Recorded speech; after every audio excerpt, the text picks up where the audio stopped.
Bonjour à tous, bienvenue dans notre petit jardin laboratoire. Alors, je ne vais pas vous faire le tour des semis avec vous. Je crois que vous savez les faire maintenant. Je ne vais pas non plus vous apprendre à planter une graine. Mais je vais simplement aujourd'hui vous montrer et rapidement le suivi du travail effectué durant toute cette semaine.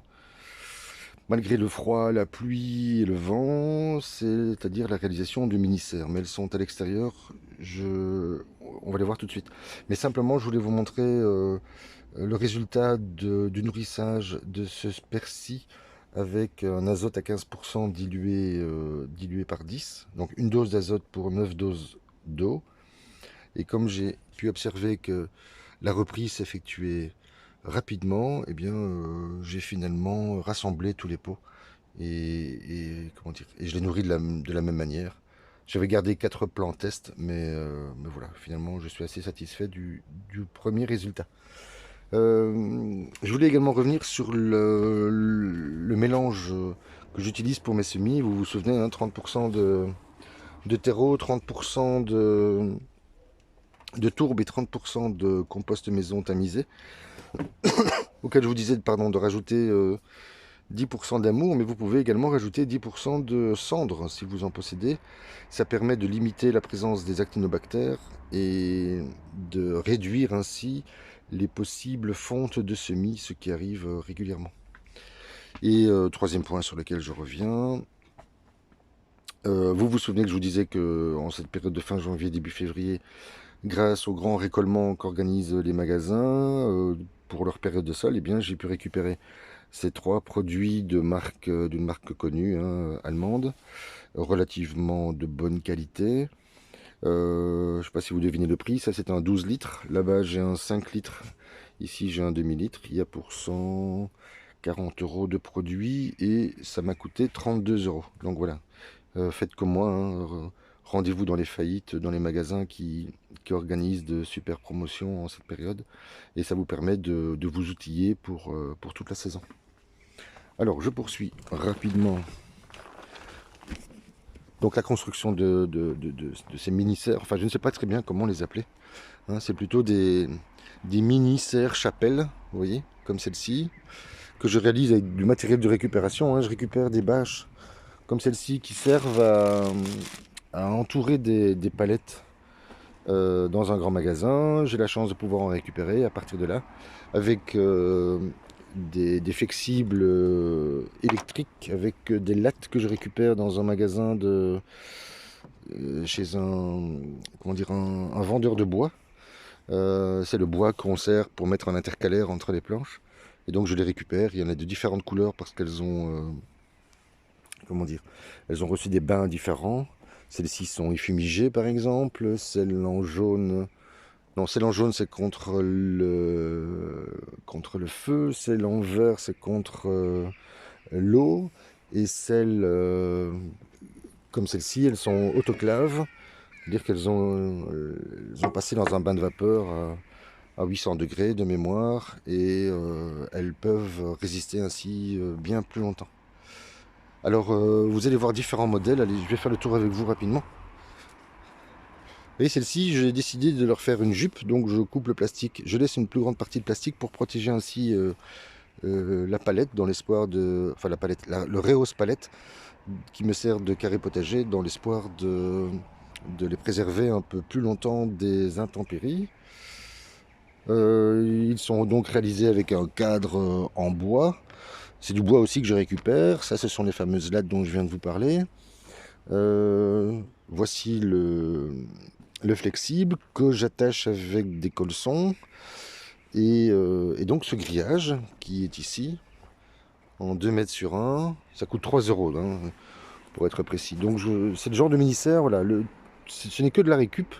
Les clips, les vis récupérées.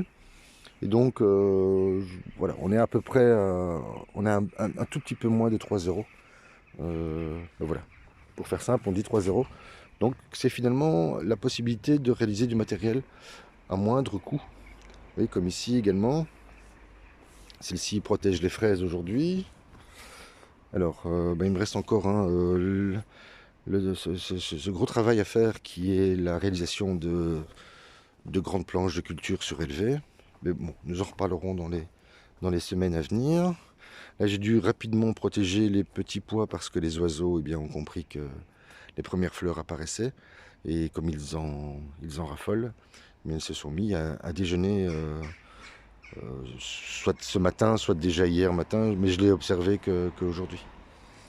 Alors, je travaille également à une autre idée qui est un bac surélevé pour en faire la future fraiseraie, hein, de manière à limiter l'arrivée des limaces, mais également me permettre de mieux les surveiller pour limiter l'accès aux oiseaux, hein, puisque vous le savez, ils raffolent. Ah, ça sont les échalotes qui ont 2 ans, hein. Je pensais qu'elles ne prendraient jamais, puis finalement, bon, voilà, elles ont bien décollé. Et donc, j'y travaille encore. Je ne sais pas encore très bien comment je vais la terminer. En tous les cas, ce que je voulais vous montrer surtout, c'est ceci. C'est donc sur le même principe que les mini-serres chapelle, qui devrait me permettre de protéger les plants tout en leur permettant de se nourrir, puisque l'eau peut facilement passer dans ce carré potager, dans ce futur carré potager, mais également la lumière. Voilà, alors oui, de ce côté-ci, tout se passe bien. C'est le même filet que celui-ci, hein. Donc voilà les salades. Voilà, elles résistent bien au froid, hein, malgré les -2, -3 que nous avons eu. Et donc, très rapidement, donc j'ai construit différents modèles. Donc certains avec une jupe, d'autres sans. La base est donc toujours la même, sauf qu'ici il y a comment dire, un plastique qui est de 90 microns. Celui-ci c'est du 200 microns et celui-ci c'est du 60 microns. Bon, le mieux semble-t-il c'est quand même le 200 microns qui résiste bien en cas de gelée et surtout en cas de grêle, hein. C'est un peu l'idée de ces mini-tunnels, et qui me donne également l'idée d'en construire un géant avec des éléments récupérés. Et je n'aurais qu'à acheter la bâche en réalité. Voilà, mais j'y réfléchis encore, je ne me lance pas tout de suite dans cette opération. Et ici également, toujours avec sa jupe, mais ici c'est un plastique de maraîcher, là, vous savez, un plastique perforé, que j'ai simplement replié en deux. Donc c'est une bâche qui fait de mémoire 4 mètres par 2 et qui s'adapte parfaitement à ces petits tunnels. Alors rapidement, et j'en termine avec ça, je vais vous montrer. Donc ici j'ai installé des semis que j'ai réalisés au mois d'octobre avec une salade 4 saisons que j'avais laissée. Alors je vais essayer de vous la montrer. Que j'avais laissé partir en graines. Et donc ce sont ces semis, hein, je les ai semés à la volée. Et donc ici j'ai essayé d'en faire quelque chose d'à peu près correct, mais on ne voit pas grand chose, mais on le verra plus tard, je vous montrerai une prochaine fois. Et donc j'ai récupéré ces jeunes plants. Alors je n'ai pas fait attention à les sélectionner pour ne prendre que les plus beaux. J'en ai pris qui avaient très peu de système racinaire, des petites, des grandes, des abîmées par le vent. Et voilà ce que j'en ai fait. L'idée ici, c'est d'observer si la reprise se déroule dans de bonnes conditions alors que nous sommes en début février.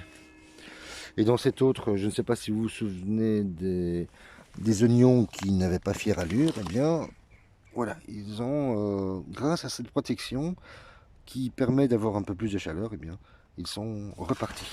J'y ai ajouté quelques salades, hein, puisque au moment où je retirerai les oignons, eh bien, les salades auront un peu de place pour croître dans de bonnes conditions. Voilà, je vais m'arrêter ici. Je vous souhaite à toutes et à tous une bonne soirée. Et je vous montre ce persil qui est magnifique. Et qui a bien résisté à l'hiver, sans protection. Voilà, très belle soirée, je vous dis à très vite.